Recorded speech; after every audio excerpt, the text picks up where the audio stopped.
caros irmãos, as caras irmãs, que a paz do Mestre Jesus possa permanecer no coração de cada um, hoje, agora e sempre. Para mim é uma grande honra poder estar participando do Setembrar, já recuperado todos da primeira palestra agora, unânime, mas é sempre bom porque é um banquete de luz, de evangelho, de coisas que às vezes a gente está buscando e não consegue às vezes encontrar, mas é uma pessoa que vai e fala e age na afetividade dos nossos sentimentos e da nossa mente. E esse ano não foi diferente do que aconteceu uma coisa no ano passado. Porque no ano passado, quando eu vinha para o Setembrar, dirigindo o carro ali, era um domingo também de sol, aí me veio em mente, muitos, poxa, tem um suicídio, né? Depressão, me veio em mente, poxa, muitos tentam desistir da vida, mas a vida, saiba que não vai desistir de você. E aquilo ficou.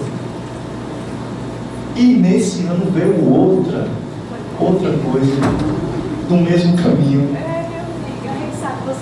Não todos, mas me veio outra coisa tão impressionante, porque quando eu fui começar a estudar, números tem muitos sobre suicídio, né? A gente pode, é importante a gente saber porque é uma epidemia que está tendo, e principalmente hoje em dia está batendo muitos jovens ainda. A gente vai adentrar no sofrimento aqui e tudo, tá? Mas 800 mil jovens por ano estão se suicidando. Vamos nos números. Eu comecei a ver, a cada 40 segundos, uma pessoa no mundo está cometendo suicídio. Mas, para cada tentativa de suicídio que se efetivou, 20 outras no mínimo estão sendo feitas ao mesmo tempo que não foram. E aquilo sucedeu para jogar esses números. Eu só falei, nossa, mas meu aí a espiritualidade, meu dar aquele, né? Desse ano. Não importa os números que forem, e aqui eu não estou falando para os encarnados, estou falando para os desencarnados também. São 800 mil suicídios no ano. Deus vai dar infinitas milhões de vezes para você viver. Deus vai dar 300 mil, 100, 200 milhões de oportunidades para você poder viver. Então, se os números são altos, Deus dá o dobro, o triplo, cêntuplos de chances e oportunidades para a gente estar aqui agora. O que eu quero dizer é, se a cada 40 segundos é rápido, os números de Deus são muito maiores de oportunidades que vão dar a cada instante. Não sei como vai traduzir frases vai ser, mas essa que veio, tá certo, gente? Então essa é uma oportunidade a mais. Cada dia, cada hora bate ali uma coisinha que vem, né? Para poder nos atentar e tudo. E aí eu comecei a ver, poxa, tivemos depoimento da Paula agora, né? Já podia acabar ali, de, poxa, de superação e tudo.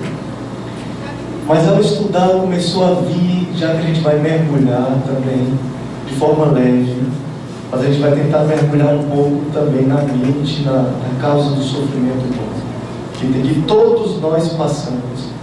Porque se tem um barco da vida, nós estamos no mesmo barco que é nesse planeta Terra, de provas e expiações, tá? E eu comecei a ver quais são as causas que levam as pessoas a cometerem um ato de suicídio, muitas vezes, poxa. E aí não é uma definição minha, eu fui procurar no compêndio médico. Tem várias definições que tem, tá?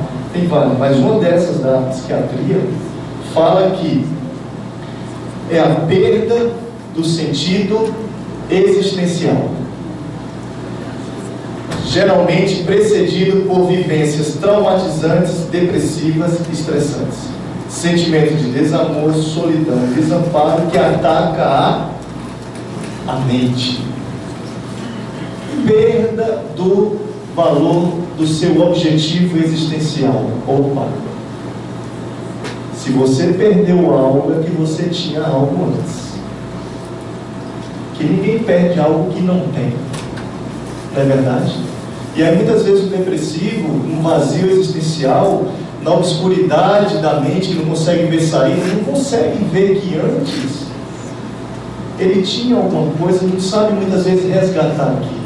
Quando fala aqui na parte médica, que é uma perda do foco existencial, é que você perdeu algo bom que tinha. Então, pronto, saiba que você não está destinado a sofrimento eterno, você tem algo de luz aí dentro. Às vezes não está sabendo reencontrar, às vezes não está sabendo voltar ao caminho. E se ele diz perda de objetivo existencial, você perdeu para algo, alguma coisa fez você perder isso. Achei interessante o depoimento notável aqui dela, que ela tinha um objetivo de vida ali, artes, de repente um fator externo oprimindo, tirou daquele objetivo. E assim somos nós. Nós temos muitas vezes nos cercando no nosso campo mental ladrões de felicidade nossa. Nós temos no nosso campo mental verdadeiras coisas que vão tentar roubar o que há de mais precioso em você, que é a felicidade de viver, seus talentos. E que são esses ladrões? Ele está mergulhando. Eu comecei a ver, porque eu estou no mesmo barco também. Né? Eu estou no mesmo barco. E aí começou a vir 3 palavrinhas na minha mente. Eu não sou psicólogo, não sou psiquiatra, sou oftalmo, né? Mas agora eu vou usar do oftalmo para tentar ver os olhos da alma ali, um pouco. A primeira coisa que tenta roubar esse tesouro que você tem, porque a gente viu que é uma perda do foco existencial. Se você perdeu, foi para algo. Que algo é esse? Essa linha que a gente está. O primeiro, vitimização. E aí cai um campo geral de tudo. Você teve uma mágoa, e você pegou essa mágoa de bengala, e você fica direto com aquilo. Não sou capaz de se superar na vida. Aquelas frases feitas, já viu? Isso não é para mim. Começa a entrar nesse vazio, então a vitimização começa. O ato de perdoar, não vou. Ou então, eu espero que ele venha. Espero que venha. É um gatilho, algum trauma na família, discussão no trabalho, alguma coisa que está te fazendo, que você pega isso, se vitimiza. Foi o primeiro ponto que me veio. E aí, nós somos herdeiros de nós mesmos. Se você é vítima, você está sendo vítima de você mesmo. Por quê? Porque Deus dá oportunidades diárias, e foi batido muito aqui, lindamente, por Nani, que quem é o agente da vida?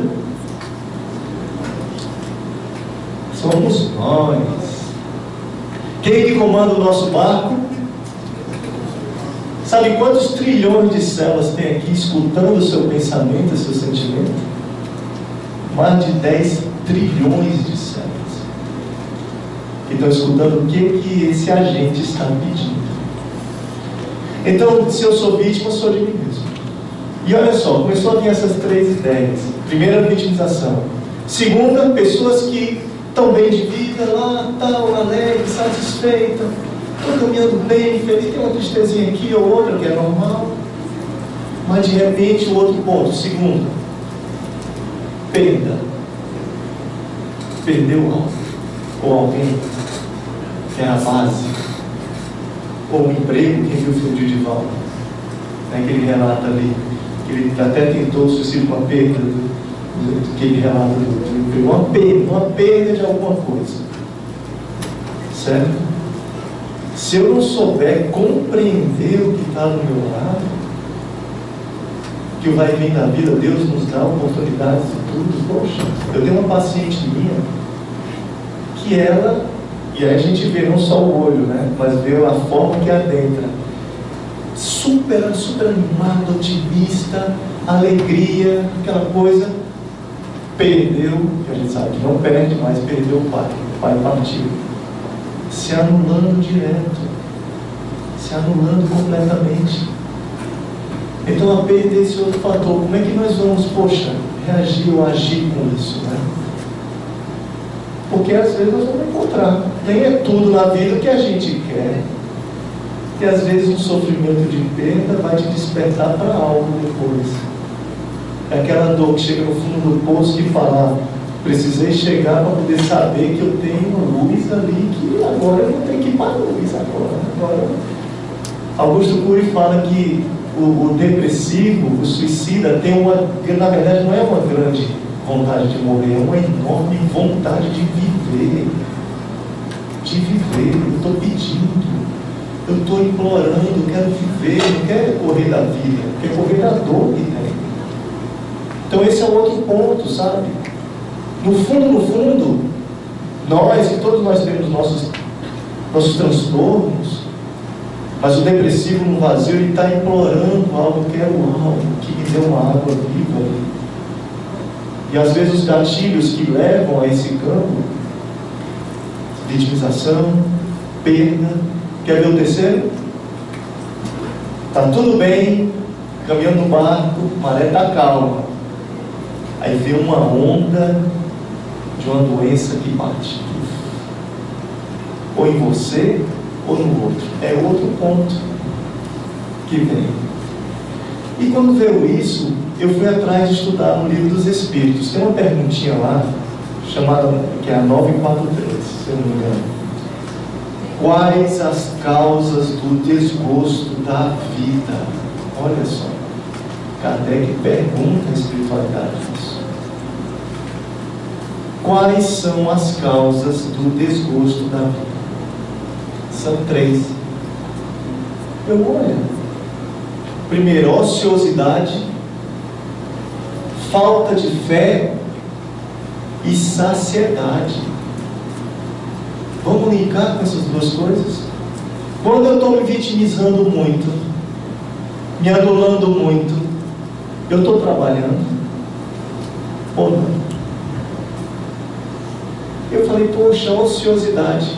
Nós somos feitos para brilhar. Joana de Anjos fala que somos filhos da luz. Poxa, todos, o reino de Deus está dentro de nós. Mas quando me coloco numa posição de vitimização, eu estou anulando as potências que eu tenho, os talentos para poder doar. Jesus já disse: multiplicai os vossos talentos, multiplicai, os trigo. E dessa vez eu não confundi, porque outra palestra eu falei: multiplicai o joio e deixa o trigo lá. Presente lá. Você só trocou. Agora foi certo. Me corrija se eu estiver errado. Não. Mas é verdade. Se você se anula, a ociosidade é causa de desgosto da vida. Está trabalhando ou trabalhando-se? Porque nós somos, foi dito aqui na primeira palestra, seres sociáveis. Sociáveis. Mas à medida que eu vou entrando num abismo profundo de sentimento e de vazio, eu vou realmente, foi dito, isolamento é o primeiro sinal dos sinais. Tá? E se eu colocar-me na água parada, vai criar lodo. Então trabalhe. Veja quantas oportunidades tem aí fora. Pode trabalhar com as sombras que tiver. Mas todo mundo tem. A nossa, tudo. Eu vou todo estrambelhado no trabalho. É lá onde me resgata. Nossa Senhora, o mentor fala: vem, vai do jeito que está. E a gente sai como muito melhor do que estava antes. E aí eu fui ver que aí não é luz que está falando. Os 3 fatores é o Espírito Verdade que está no Livro dos Espíritos. Ociosidade. Mas às vezes é difícil sair dessa ociosidade. Eu sei. Eu sei porque tive na família também casos de depressão. Que é difícil poder fazer movimentar isso tudo. O outro ponto que ele diz é a falta de fé. Muito importante ter um acompanhamento médico, psiquiátrico, psicólogo, mas em paralelo, independente da crença que eu tiver, é importante eu religar com o meu Pai. Religar. E aí, juntou com a segunda que me veio quando eu estava estudando a palestra. A primeira foi vitimização, a segunda foi qual? Foi perda. Se eu me desespero nas perdas, eu estou tendo o que? Falta de fé ou não na vida? Total. Às vezes a gente está no mundo, às vezes não, nós estamos num mundo muito acelerado, está vivendo lá na frente, é tudo. Se esquece de curtir a tapioca de manhã no café no domingo aqui, do presente, do seu filhinho, as coisas simples da vida. Mas é preciso ter fé. Agora, a fé é um quesito pessoal e intransferível. Isso é de cada um. Deus nos dá oportunidades de trabalho, oportunidades de família. Vai reencarnar, nasce aquele filho, todo. Oportunidades de todas as obras. Mas a fé é desenvolvimento pessoal e intransferível. Certa feita eu estava no Peixotinho. E aqui, gente, aqui é igual. Todo mundo, por favor, orem quem está aqui. Estavam com meus estrangeiros. E eu estava meio desanimado uma vez, todo se repetindo, pensamentos, monoideias, vindo ali. E eu tinha ido no trabalho, tinha feito o trabalho bem, mas saí aquela coisa querendo tomar, e eu falei, nossa, vou fazer uma prece. Quando vem na prece, não sou médio de ver, nada, tá? Vou ficar tranquilo. Mas intuição vem. Só me veio direto no meu pensamento. Filho, vai deixar roubar a sua fé? Naquela hora, eu parei e falei, isso é meu. Tanto é que Jesus, quando olhava para os outros e curava, o que é que ele sempre falava na frase final? A tua fé te curou. Eu estou dizendo isso, gente, para vocês acreditarem. Porque o depressivo não acredita em si. Nós todos estamos no mesmo barco, muitas vezes. Tem uma luz lá dentro. Que é preciso agora. É só o seu coração que pode acessar. Basta querer. E eu digo, porque no livro dos Espíritos fala, é difícil a gente superar nossas imperfeições e tudo? Não. E eles soltam até com facilidade, é possível. Basta ter vontade. Eu vi isso num paciente que, enfim, que vem aqui, que estava no vício da droga, do crack. Um dia, por ameaça nas lágrimas dele, ele disse, doutor, eu fui ameaçado. Ou eu parava, ou eles... ele tinha ido para a cirurgia, e ele diz, olha, era uma afecção no olho, tremendo lá. Eu falei, nossa, me conta a sua história um pouco. Ele, doutor, tire o olho, assim. Não trema não, viu? Mas por quê? Porque esse olho material me fez cair na vida. E agora eu abri um olhar interno. Esse aqui ficou desse tamanho. Eu era viciado no crack, recebi ameaça lá, estava na depressão. E se eu não resolvesse, eu prometi a Deus, me tire dessa que eu deixo o vício. Ele conseguiu sair. E aí eu vi o que Kardec, o que o Espírito Verdade fala sobre a vontade do ser humano. Como é forte isso aí. Mas é preciso ajuda do lado. Sozinho muitas vezes, né? Tem um que bate a porta, é um psiquiatra, um psicólogo que abre a janelinha, é uma oportunidade de trabalho, de caridade, independente de religião que seja, mas as oportunidades vêm. Lembrem disso. Ociosidade, falta de fé. E o terceiro é curioso, que o Espírito Verdade fala que uma das causas do desgosto da vida é saciedade.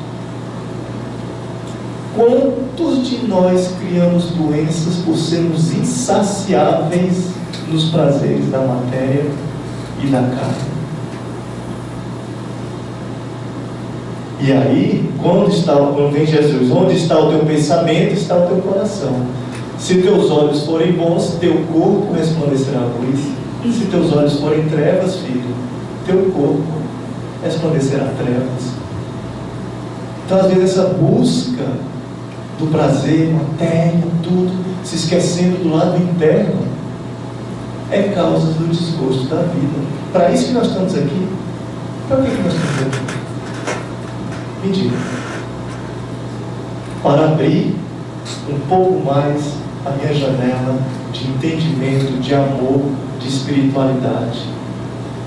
Porque com isso eu consigo manejar um pouco melhor a minha vida. Porque se eu estiver depositando todas as minhas fichas, bens de matérias, bens de prazeres, vou levar alguma coisa disso para o outro lado? De jeito nenhum. De jeito nenhum. Agora veja o que está no seu coração. Veja o que está lá dentro. Certo? A chave está dentro de você. Realmente é. A chave está ali. Está ali. Para ser aberta da melhor forma possível. Nesse ano passando, vem das 3 causas: ociosidade, falta de fé, ansiedade, peso e tudo, né? Tem alguns gatilhos, e aí na parte médica fala que é alguns gatilhos que ajudam a entrar nisso. Ansiedade é um deles. E a gente se esquece de Jesus. Porque na ansiedade você está onde? Está no presente ou está lá na frente? Né? É que nem minha mãe e minha avó falavam: está que nem peru de Natal, menino, morrendo de véspera. Né? Nem aconteceu nada, está lá, poxa. Meu pensamento atormentado está lá na frente. Calma. O que Jesus falou? Veja os lírios no campo, né? Veja os pássaros nos céus. Eles não semeiam, mas nem por isso Deus deixou de provê-los. Os lírios do campo não teceiam, né? Mas nem Salomão se vestiu com eles. E aí ele diz: poxa, a cada dia o seu mal. Não vos inquieteis. Se Deus faz isso com eles, imagina com nós. E o pensamento acelerado. Então, primeira coisa, calma, veja um pouco agora, porque o seu futuro vai ser construído agora no presente. Certo? Agora. O planejamento. O segundo gatilho que pode vir, e isso acontece principalmente nos meus jovens, famosos bullying, né? Sofrimento, tudo, aquela coisa de colégio, tal. Quem não passou? Já passei também com Deus, e tudo. E aí vem crescendo o ser. Só que os bullying também às vezes continuam de outra forma, né? Alguém agredindo, tudo, e ela de volta. O mal que faz mal é o mal que eu aceito, não é o que o outro faz. Alguém pode fazer mal a você, mas você vai escolher se vai aceitar esse mal ou não. Ah, meu Deus, se eu soubesse isso na época do colégio, né? Mas eu tive uma experiência agora há 2 semanas. Poxa, uma coisa da vida que vem. Recebi uma agressão, não física, tá? Mas de, poxa, trabalhar uma coisa toda e veio uma rasteira. Caramba. Mas aí eu fui no meu impulso romano, que aqui não é santo, né? Tem um romano lá, né? Sabe? Ainda bem que ela parou no caranguejo só. Então é verdade. Deixei, tá bom. Mas eu já via com aquelas coisas, poxa, caramba. E aí, segura. Você vai aceitar esse mal? Compreenda o filho, tenha filho. A intuição vem do outro lado, o seu nome do mentor, né? Só sei que chama de filho. Todo mundo tem, tá? Todo mundo tem seu anjo lá. O que falta é a gente se conectar com ele. O obsessor para todo lado, todo mundo tem. Aí só foca no obsessor, né? Pensa no anjo cidadão. Pensa no mentor. É aquela voz boa que está cravando na consciência ali. E acalma os romanos que tem aqui. Da gente também. Eu estava aqui, meu Deus, agora eu vou, né? Cearense. Mas lembrei, não vou aceitar esse mal para mim, apesar de ter recebido. Sabe o que aconteceu? Silenciei, apaziguei. Tinha sido um trabalho de 2 anos. Procurei a pessoa para conversar, e o pacote você pode dar de várias maneiras. Às vezes no impulso, você dá um pacote mais feio, né? Mas quando você tem um tempo de preparar, não que eu seja santo, né? Mas consegui ali. E aí houve um agradecimento, uma coisa tão perto depois. Porque palavras quando se jogam, não tem retorno mais. Mas lembre-se, se você está triste, ele vazio por algum calo no passado, alguma coisa, desvencilhe-se. Porque o mal que faz mal é o mal que eu aceito. não o que os outros fazem de mim. E aí eu comecei a ver as causas do sofrimento. Não tem para onde correr. Na minha visão ali, pequena, mas me veio isso, sabe? Ou é no passado, ou no presente, ou no futuro. Vamos ver isso. A primeira a gente já está comentando. Tem gente ou não que fica séculos, vai nas reuniões de outro, não é nem dias, séculos com rancor da mágoa de alguém que fez atrás. Aquela pessoa me decepcionou muito. Não, ele falou, tome conta da sua vida, vá. E aí a pessoa, mas eu vou lá que você fez isso comigo e tal. Se vitimizando ali. E aí, para cada situação, eu gosto sempre de falar isso, pessoal. Pode pegar qualquer problema que estamos passando, o Evangelho tem uma solução. O Evangelho, pelo menos, tem uma passagem que vai mostrar algo. Fora a parte da ciência médica, que deve ser usada, mas o Evangelho está ali mostrando algo. E para essa que fala do passado, se tem alguma coisa que te magoou, está deixando triste, te levando para o campo de que não é possível, nada, eu não merecia isso. O que disse Jesus? Se quiser seguir-me, tome sua cruz, não olhe para trás, siga-me. Eu estou falando do Evangelho porque a mensagem é eterna, tá? Primeiro, sempre, claro, o tratamento médico, que vai regularizar todas as dopaminas, serotoninas, todas as enzimas, mas do lado, o Evangelho vai regularizar nossas deficiências da alma. Toda doença surge por uma deficiência ali da alma. Já disse Emmanuel, saúde e harmonia do Espírito. Por isso que estamos aqui, para podermos entendermos mais como espíritos, né? Independente de religiões. Mas eu tenho que dizer que nós não somos só carne. Eu não acredito nisso, é até forte. Eu sei isso. Eu sei disso. Acreditar é uma coisa, saber é outra. Quando você acredita em algo, você pode deixar de acreditar nessa coisa amanhã. Mas quando você sabe, você sabe. Né? E ele disse, não olhe para trás. Se quiser seguir, não olhe para trás. Tome sua cruz e siga-me. A gente primeiro é doido para olhar para trás. Aí quando olha para trás, perde o foco na existência. É verdade ou não é? Não tem como andar para frente ou olhando para trás direto. Então se desvencilhe disso, né? E aí vem o segundo ponto dele do mestre: tome sua cruz.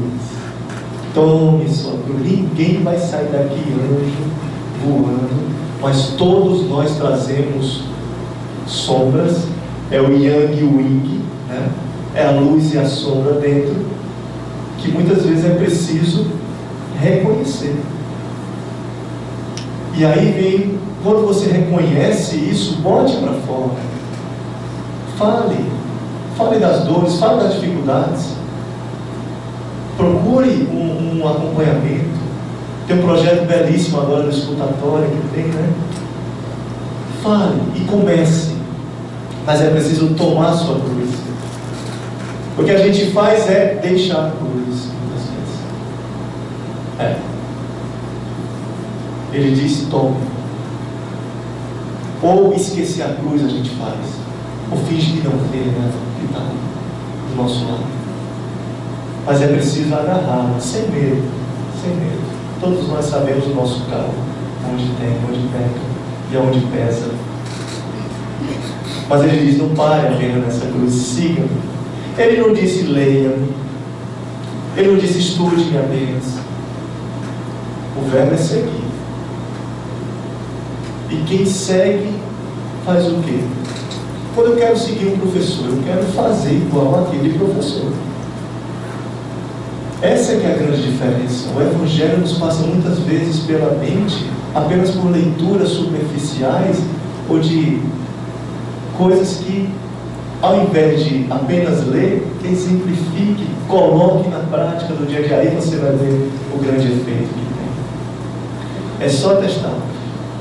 Tanto é que nessa minha experiência de 2 semanas, eu fui testar. Falei, nossa, quando eu ia com as pedras, perdoai 7 vezes, 70 vezes, 7 vezes, opa, veio realmente uma consequência boa depois, né? E aí, meus caros, uma dessas causas de sofrimento é do passado, a pessoa olhando para trás. Agora do presente. Nós estamos falando de depressão, de ansiedade, dificuldade de poder sair, sim, mas a depressão é como se fosse aquele fundo do poço, como foi dito aqui em cima, né? Que a gente não consegue ver a luz para onde vai, para onde está, para onde, como é que eu posso subir. E eu lá estudando direitinho, me veio também não sou psiquiatra, nem psicólogo, nada, como eu já disse, mas me veio uma ideia do outro lado, do light. Que light é esse? Do inglês, né? Luz. L-I-G-H-T. E aí eu me veio, poxa, siga cada uma dessas, procure pelo menos. Porque nada melhor do que a escuridão dar luz a ela, porque nada mais é do que a falta da própria luz. Isso aí.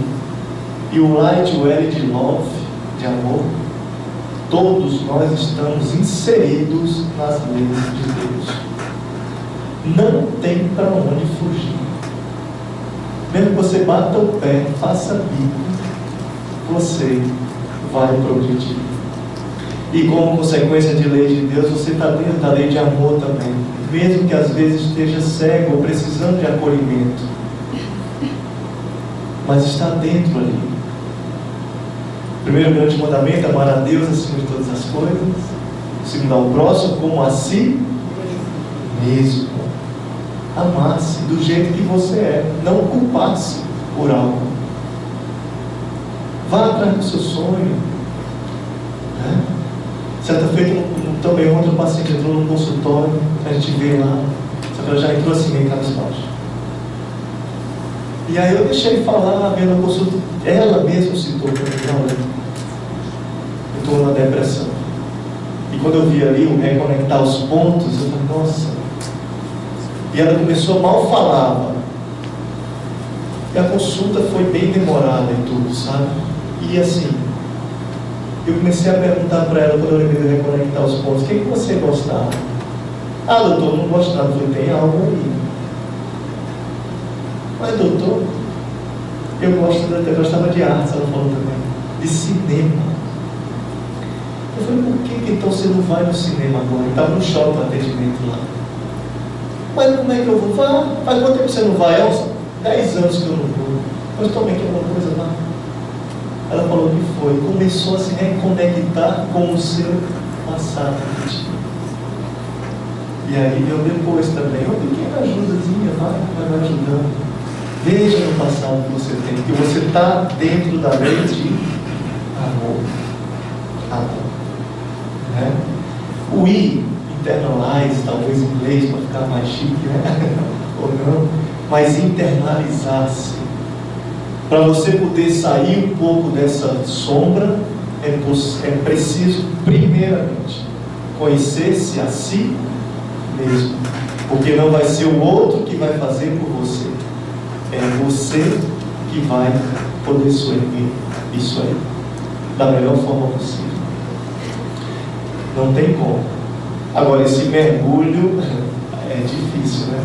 O espelho teste a teste, frente a frente, porque nós somos craques em eu sou, mas a sombra a gente vai deixando. Mas internalize, veja, mergulhe em si.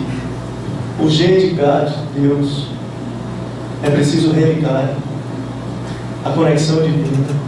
Pode estar pensando na sua mente, passa muitas vezes, estou abandonado, estou precisando de algo, mas Deus me abandonou de jeito nenhum, de forma alguma, certo?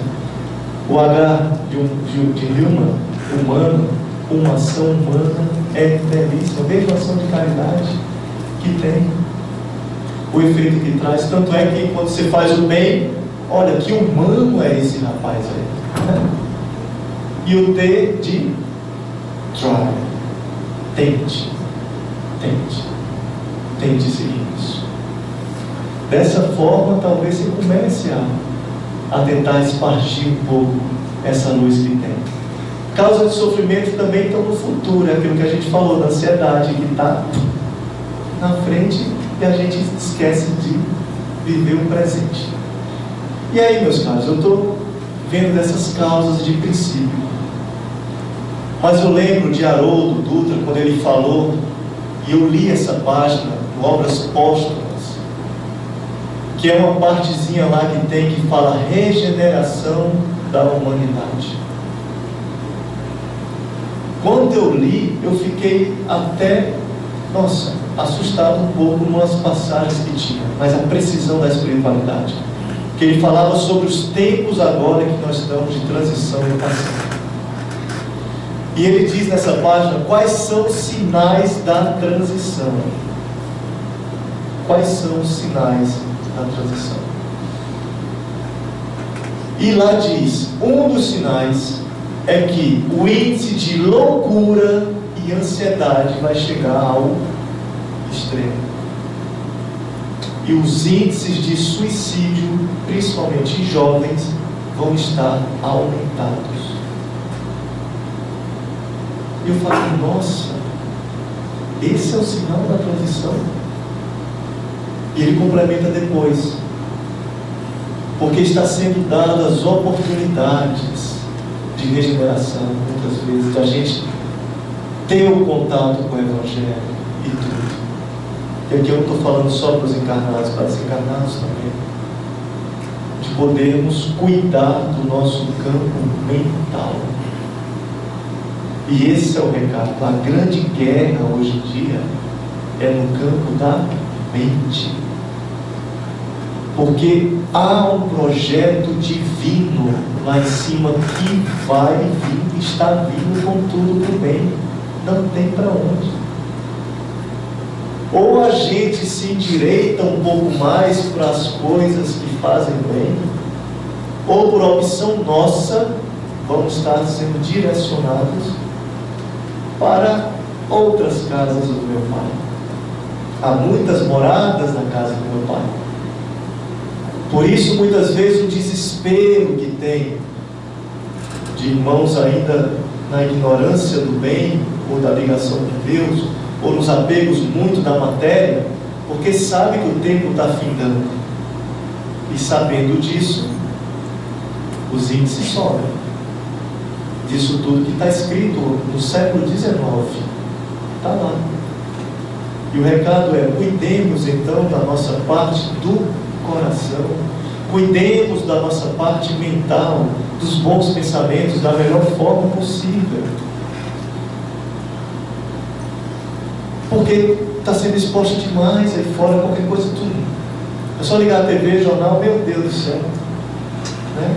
Cada coisa. Mas saibam que existe um projeto de vida muito maior que está sendo vindo.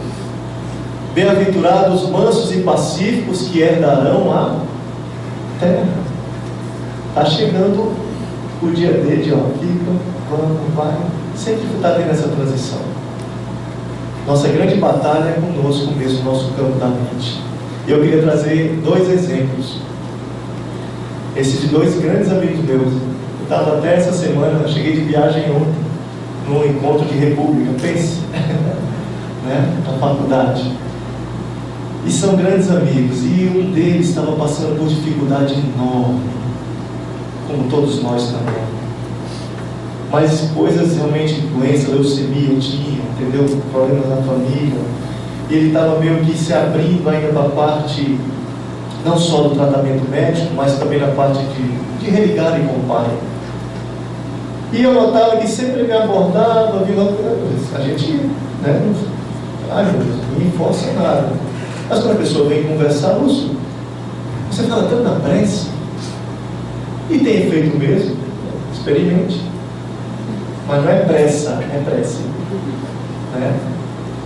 Aí chegava outra vez, ele, vamos falar mais sobre se abrindo, né? Sobre a prece, sobre Deus. Foi falando, adoro. Né? E até que, felizmente, eu recebi desse um telefonema um dia.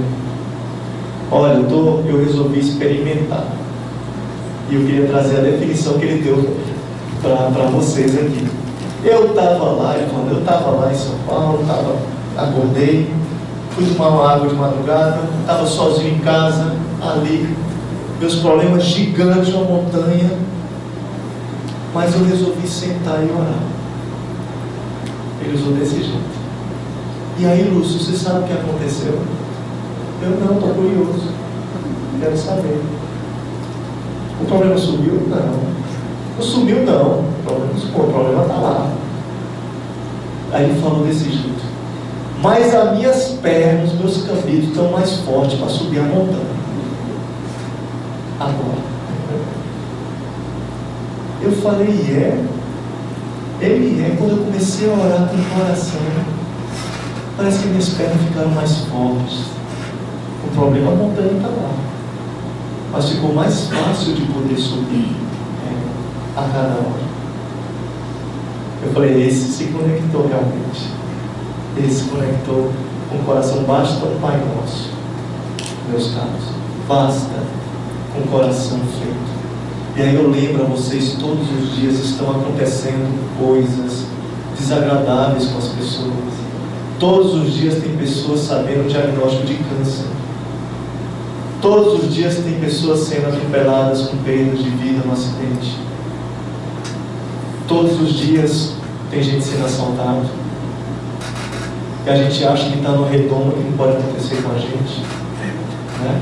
Só que todos os dias acontece alguma coisa que pode chacoalhar a sua vida, se não está chacoalhando agora. Então é muito importante eu saber como receber, muitas vezes, o sofrimento que está caindo no meu colo. Eu não estou dizendo que é ficar na vida sem sofrimento. O que eu quero dizer é que vai vir a porta estreita. Vai vir. E que a gente possa estar mais preparado. Porque é um mundo de provas e expiações, muitas vezes. Quando não é o outro, sou eu mesmo que estou me afundando, muitas vezes, nisso. Todos os dias acontecem essas coisas, o diagnóstico de pessoas que estão sofrendo por diversas causas. Então, assim, o sofrimento pode chegar, como está chegando, muitas vezes para nós. Mas como é que eu estou recebendo ele? É a outra pergunta. Eu tenho dois caminhos. Ou eu posso me revoltar e chutar o balde e dizer, desistir. Ou dizer, me revolto com Deus, me revolto com o Pai, fazer a minha própria interpretação disso. Ou eu posso compreender o que está chegando em mim. Ou eu posso utilizar bem esse sofrimento. Ou eu posso aproveitar essa dor para me conectar não só com Deus, mas comigo mesmo. Tem dois caminhos, bem ou mal, porque ele vai chegar. Seja para alguns de uma forma mais intensa, seja para outros de forma mais leve. Mas a gente está nesse ínterim da vida. E aí, vem Jesus com as bem-aventuranças. Bem-aventurados os aflitos, que eu vos aliviarei. Né? Vinde a mim, vós que estáis sobrecarregados, que eu vos aliviarei. Bem-aventurados os aflitos que, desculpem, serão consolados. Serão. E é tão interessante a bem-aventurança quando ele senta no monte ali para se demonstrar, porque ali é um verdadeiro catálogo de diretrizes para a gente poder ir guiando, né? Bem-aventurados os aflitos que futuro serão. Ele poderia ter dito, bem-aventurados os aflitos que estão sendo. Bem-aventurados os aflitos que já foram consolados. Eu vou ser consolado e aliviado e harmoniado, tornado uma harmonia em mim, de acordo com como eu estou recebendo essa dor. de como eu estou transformando essa dor ou não. Porque se eu me revoltar, não vai. Se eu me isolar, não vai. Se eu resolver não falar, não expor, não vai. Então, meus caros, outro exemplo que veio foi até ontem, conversando com um desses amigos meus da República. E ele falou o seguinte: eu estava passando por uma dificuldade de transição na vida, tudo, né? Com medo. E ele é mineiro, né? Mineiro sabe contar bem as conversas, né? Ele, Waison, por que você está desse jeito? Eu não, porque é os medos da vida de dar um passo novo, alguma coisa, né? Você não faz bem feito esse negocinho? Né? Aí eu procuro fazer da melhor forma, no trabalho, no dia a dia e tudo. Aí, Ceará, me chama de Ceará. Ceará, se você faz um feijão com arroz gostoso todo dia, é isso. Você não faz bem feito o arroz com feijão? Então continue bem feito, que vai ter sempre as pessoas ao seu redor. O arroz com feijão na consciência de nossa vida. Faça o simples. Ele falou desse jeito: se você fizesse mal feito, mas você não faz direitinho. Não queira fazer um salmão, não queira fazer um filé, de qualquer forma, mas faz direitinho, que vai dar certo, que vai dar. Muitas vezes é simples o guia, né, que está nos mostrando do Evangelho, dos médicos, seminários, mas é difícil, a gente é que complica muitas vezes isso, essa caminhada, não é verdade? E eu lembrei do feijão com arroz, então vamos nisso. E aí, meus caros, poxa, e a gente não está falando só para encarnados, desencarnados também, que para quem leu já, poxa, é difícil o início do Memória de Suicídio, né? Para quem vê, já que nós estamos falando do tema de suicídio, poxa, é de tremer as bases. Pegue logo 3, 4 lenços, né? E a gente sabe que passa a fase primeira do livro do Memória, depois fica realmente mais light e tudo. Mas eu quero falar também não só para nós, mas para todos, né? Mas os desencarnados também que estão muitas vezes. E a primeira coisa que eu digo, que eu sei que vem muito tempo, às vezes séculos de arrependimento pelo ato que foi feito, né? É que graças a Deus, primeira coisa que eu digo para eles: você está vivo, graças a Deus. Mas eu queria morrer, eu queria desaparecer. Não, graças a Deus você está vivo. Isso é para a gente também. Se quiser passar para o outro lado, você vai ficar o corpo, mas você vai continuar. Pode bater o pé, fazer bico e tudo, mas vai. Mas eu não queria. Mas aos desencarnados, graças a Deus, por quê? Porque é a maior prova de que Deus acredita em você. Maior prova. Deus vai dar chances quantas vezes forem necessárias para a gente, todos nós, podermos sorrir. Todos nós. Então, agradeça a Deus. Eu sei que doeu muitas vezes, estou falando para eles, às vezes com cicatrizes no perispírito que fica. Mas eu quero levar isso que vai passar, olha para frente. E a segunda coisa que me veio para falar dos encarnados é que eu sei que de primeiro momento, por estudo, é difícil até mesmo falar, mas agora, às vezes alguns com certeza vendo, né, sobre suicídio, tudo, tem condição já de mesmo estarem mais harmônicos, mas carregam um peso enorme no coração. Alivie. E serve para a gente também. Sabe aquelas malas pesadas que vai levando antigamente, que é sem alça, de madeira, né? Desfaça dessas malas de culpa, principalmente da culpa, né? Poxa, desfaça. Só que essa mala não é levada pela mão, essa mala é colocada no coração. E é muito emocionante até todos nós estarmos trabalhando e dizendo: desfaça um pouquinho, torne-a mais leve. E sabe o que você vai colocar nesse coração? A palavrinha chamada esperança. Esperança. Sabe o que significa esperança? Eu não sou culto nem nada, mas eu venho do latim e tudo. Eu procurei no Google lá. É do esper, né? Que significa confie na positividade. É isso. Esperança. Tanto é que existe sim um outro plano, a gente pode ver nas memórias, um hospital Esperança de Maria, né? Que acolhe a todos. Com certeza muitos encarnados aqui já passaram também, sem dúvida, muitos suicidas. Mas é preciso entender, desfaça disso, desfaça, devagarinho. Serve para nós também. Porque se eu perguntar, eu estou pronto para passar para o outro lado, meu Deus do céu, deixa eu resolver isso primeiro, né? Dá mais um tempinho, só para...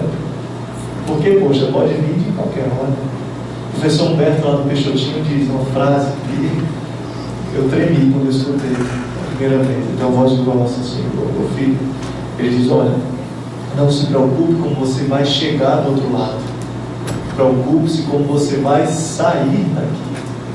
Sair daqui. Então é mais urgente agora, mais do que nunca, a gente poder estar tentando melhorar. E o tempo? Como é que está? Tem tempo? Já vai. Procurar melhorar-se a cada hora, certo? Então a gente assim, poxa, Nani veio com a parte psicológica dela. Eu vou começar a adentrar também agora um pouco mais para você ver como a natureza é divina, a natureza do Evangelho nos dá resposta no dia a dia. Vou trazer um pouco da parte médica, que nos mostra, o nosso corpo nos mostra perfeitamente como devemos ser com a vida. Ela disse aqui que ele trabalha para a nossa harmonia, totalmente. Se você fazer uma faca aqui, ele vai cicatrizar aqui. A plaqueta trabalha com tudo, entendeu? E eu resolvi pegar o exemplo de uma célula. Uma célulazinha. O que uma célula tem para nos ensinar? Tudo. Porque essas células, muitas vezes autônomas, né, foram feitas por quem? Pelo Pai. Todos nós estamos envolvidos em leis divinas. Mas Lúcio, que danado uma célula vai me orientar no meu vazio existencial? Vai fazer-me retomar o caminho da minha vida. Vamos começar? Células têm várias funções, elas, né? A primeira delas, se renovam ou não. Lembra daquela célulazinha da aula de biologia na quarta série? Que tem citoplasma, né? Tem um núcleo, está vindo a imagem, tudinho, né? Agora, né? Eu sei. Então essa é a primeira característica. Ficam sempre, se renovam. A cada 2 anos, todas as células do seu corpo, DNA, tudo substituído. Alguns sistemas se renovam em 2 meses, completamente. Sua pele, 7 dias, vai, ó. Por que eu não vou me renovar em espírito? Por que não? Ah, mas eu tenho o mesmo hábito, toda a vida fazer a mesma coisa, não consigo. Mude. Alcione Peixoto, filha de Peixotinho, tem um livro chamado Mudança de Hábito. Mudança de hábito. E é bom que se a gente fica na mesmice, principalmente na mesmice de mazelada, é pior, né? Mas as células se renovam e nos mostram o caminho. As células se nutrem ou não? E aí? De que eu estou me nutrindo no meu dia a dia? Eu não estou falando mais do arroz e feijão no mineiro, se bem que é bom, tá bom. Mas eu estou falando principalmente da nutrição de pensamentos. E aí caem as máscaras completamente. Porque eu posso estar fingindo ser um trabalhador do Peixotinho, como o Nani falou, mas lá por trás eu estou me nutrindo por outras coisas, pensamentos. Mas as células, quando chega um mau nutriente lá, ou uma bactéria, ou um vírus, o que acontece? Ela vai se nutrir dele. Vem logo outras, ó, o macrófago, os anticorpos, glóbulos brancos, e ó, não é verdade? Renovar-se é preciso, é importante. Eu encontro em mim um exemplo, que são, cada um de nós, são essas células. Nutrir-se a cada instante. As células, quer ver outra característica delas que serve para a gente? Eu sei que está na hora do almoço, mas vocês estão escutando agora as células do seu estômago subgástrico maçando? Sim ou não? Você deve estar sentindo, né? Mas escutando, puf, caindo ali. Então não, estão sentindo ali. Mas elas trabalham em silêncio. Trabalham em silêncio. A cada hora. Às vezes a gente faz nossos trabalhos no orgulho que tem no homem, que é uma das principais quedas do dia a dia, e para todo mundo. Quando na verdade o trabalho interno, silencioso, deve ser feito na alma. Porque uma célula está mostrando ali o que ela faz. Esse trabalho cabe a cada um. Outra, se comunicam ou não? Então, por que a gente vai ficar isolado? Hein? Está vendo as coisas como é? Às vezes eu fico, uma célula está ensinando, eu quero ficar na minha, no meu quarto escuro ali. Confie um pouco naqueles que chegam e batem a sua porta. Dê uma chance para poder servir, porque é preciso comunicar-se. É preciso. Elas se renovam, se nutrem, trabalham em silêncio. Quando a mão direita fizer uma coisa, que a esquerda não saiba. Não é verdade? Se comunicam entre si, e a gente deve também fazer isso, com certeza. Não é? As células partem ou não? A gente também. Só que elas são substituídas por outras com a mesma função. Nós vamos no vai e vem da vida também. A vida eterna é essa. É essa. A gente deve saber. Certo? Então elas vão sendo substituídas e vão tendo outras e outras. A gente vai ter outras e outras vidas também. E o mais importante delas, para nos ensinar, elas têm núcleo, aquele núcleozinho preto ali, né? Com DNA, com as hélices todas ali. Nós temos um núcleo. Sim ou não?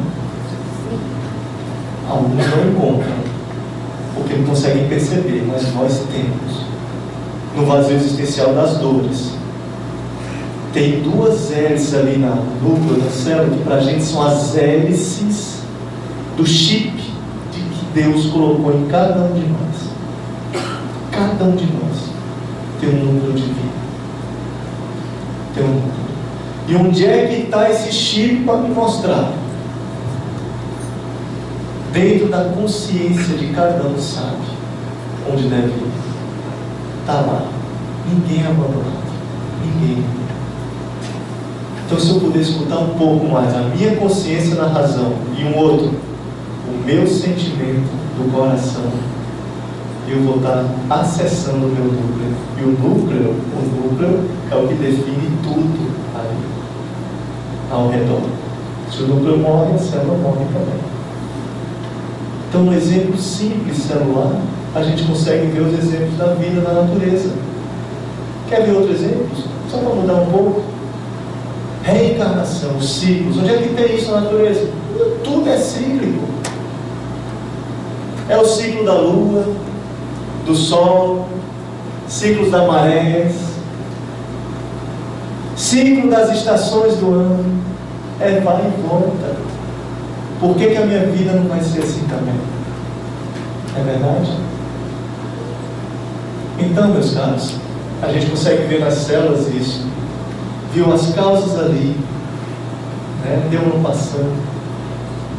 Sabemos que é difícil quando não é com você está passando por alguém na família com isso, depressão, vazio. Vimos no século XIX a espiritualidade colocar ali, calma, são momentos de transição. Quem puder ler essa página, regeneração da humanidade, obras póstumas, o final é belíssimo.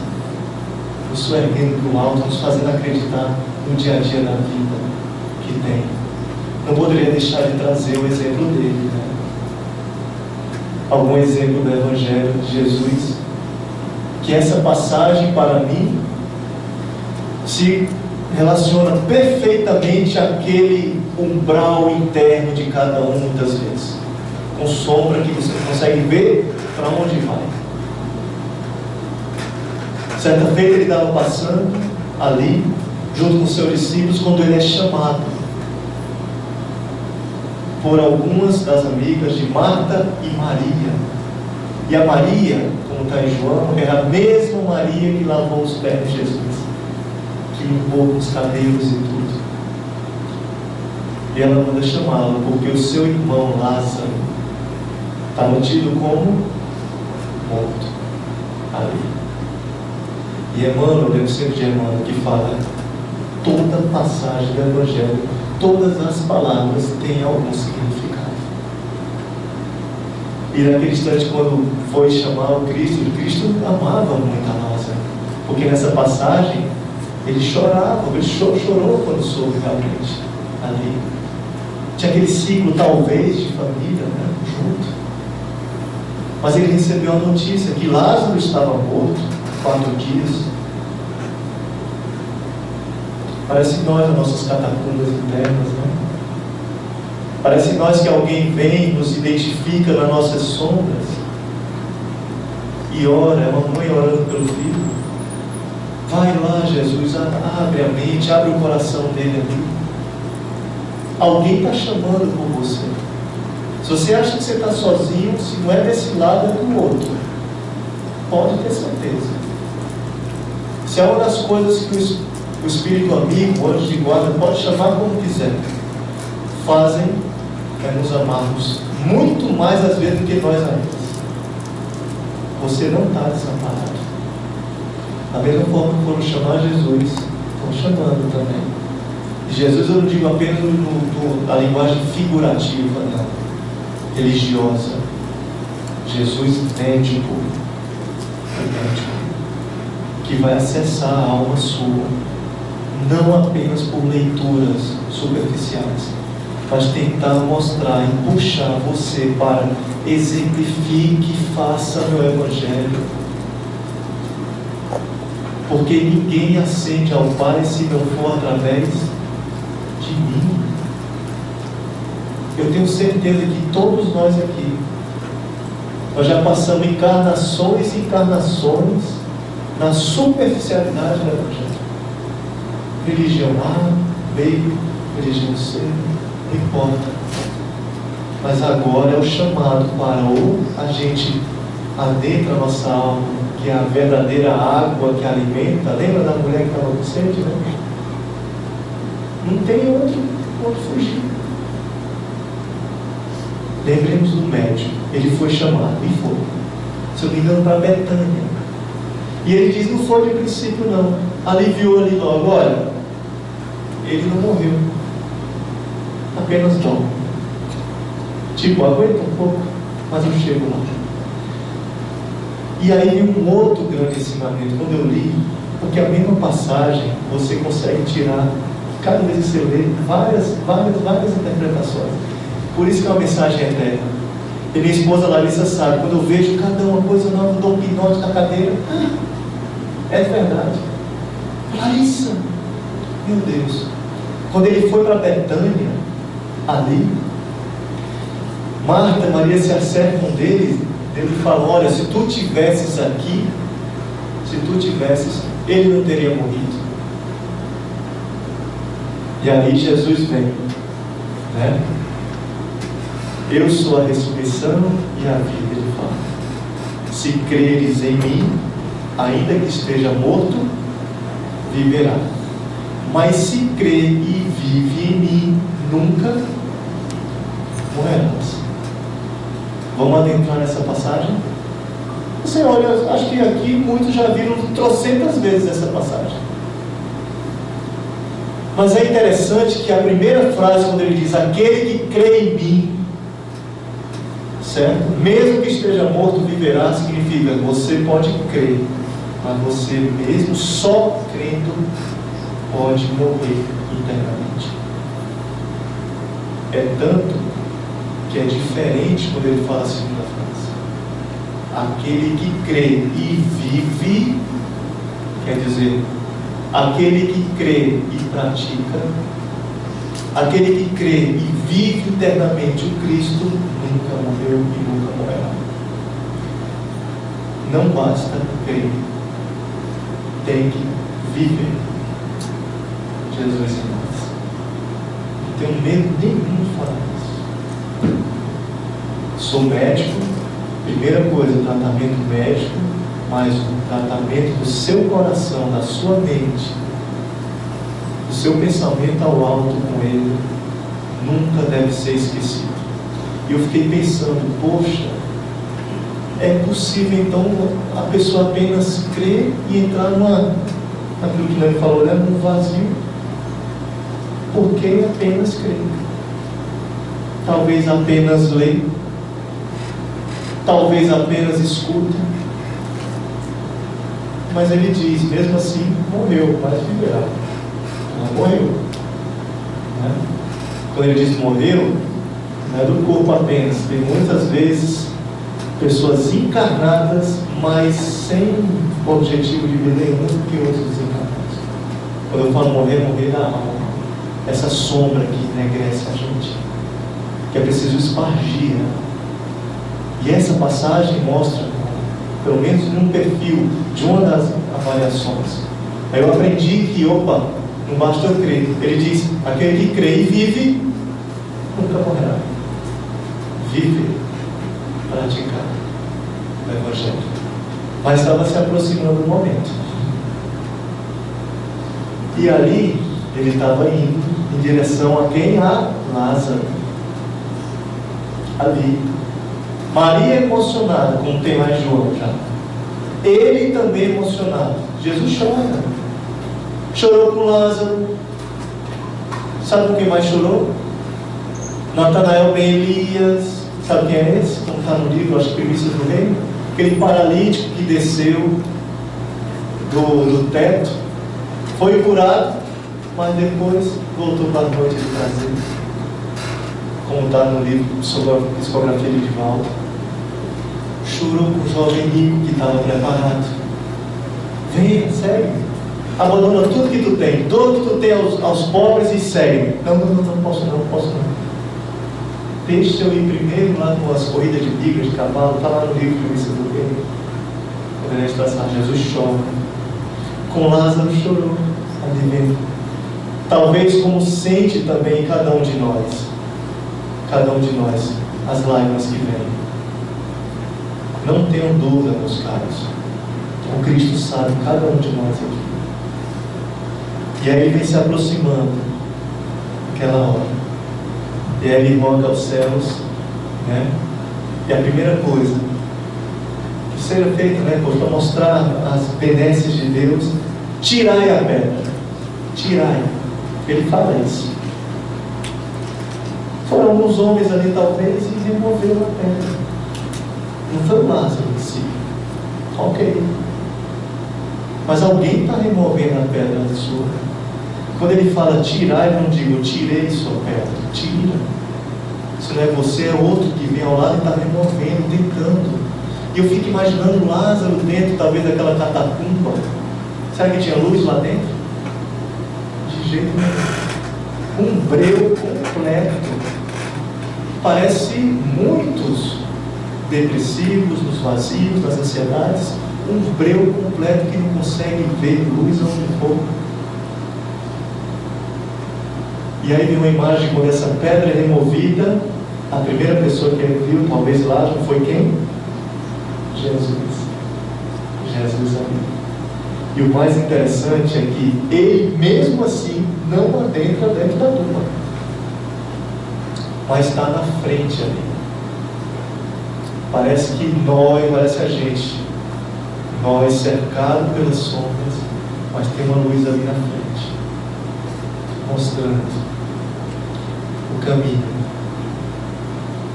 E ele não adentra por um motivo só. Não é porque seria muito fácil chegar e tirar nossos problemas, mas quer que cada um de nós façamos a nossa própria luz. E cada um de nós soerga, para não tirar um mérito nosso, para não tirar a nossa própria luz, porque é muito importante para nós fora aqui. Ele poderia muito bem ter entrado lá, vem, eu vou fazer tudo por você, né? Aí ele solta a segunda frase: Lázaro, vem para fora. Parece que ele pode falar: Lúcio, José, Maria, vem para fora. Vem. O passo tem que ser dado nosso ali, e é possível. E quando Lázaro começa a andar, não acabou por aí não, viu? Ele vem e fala: está todo atado, cheio de atadura. Desatai-o, desatai-o. Nessa caminhada em direção a Ele, que a gente possa se desfazendo das nossas próprias dificuldades, ter uma confiança. Lembra da palavra esperança que a gente falou? Se há uma coisa que a gente tem que guardar, é esperança. Esperança significa confiar na positividade, no positivo do mundo. E aí nesse instante ele vai em direção ao Mestre. Parece mais. Lázaro, em paralelo, se parece muito com as nossas sombras, umbrais internos que foi ditos aqui, estava dentro ali da catacumba, ali toda escura, mas são abertas portas para todos nós, com certeza a cada dia. E assim como ele, que a primeira pessoa que viu talvez foi o Cristo depois desse momento, que possa ser cada um de nós a primeira, depois da nossa sombra na catacumba, a primeira. Porque Lázaro viveu antes, sempre viveu, não morreu, eles apenas dormiam, mas talvez tivesse desvios, talvez tivesse um outro rumo de vida que não levasse tantas coisas boas. Precisou passar por 4 dias numa sombra. Esses 4 dias podem ser 4 anos nossos, 5 anos, 10 anos, para poder despertar depois, quando abrir essa pedra. Porque quando chega no fundo do poço, há uma coisa boa, pelo menos, só tem como subir agora. Só tem como subir. Quando começa a tirar essa pedra, a gente poder ter coragem de sorrir. Emmanuel já disse, meus caros, todos nós estamos condenados à felicidade, à esperança. Que possamos levar sempre essa esperança a muitos de nossos irmãos. Muita paz.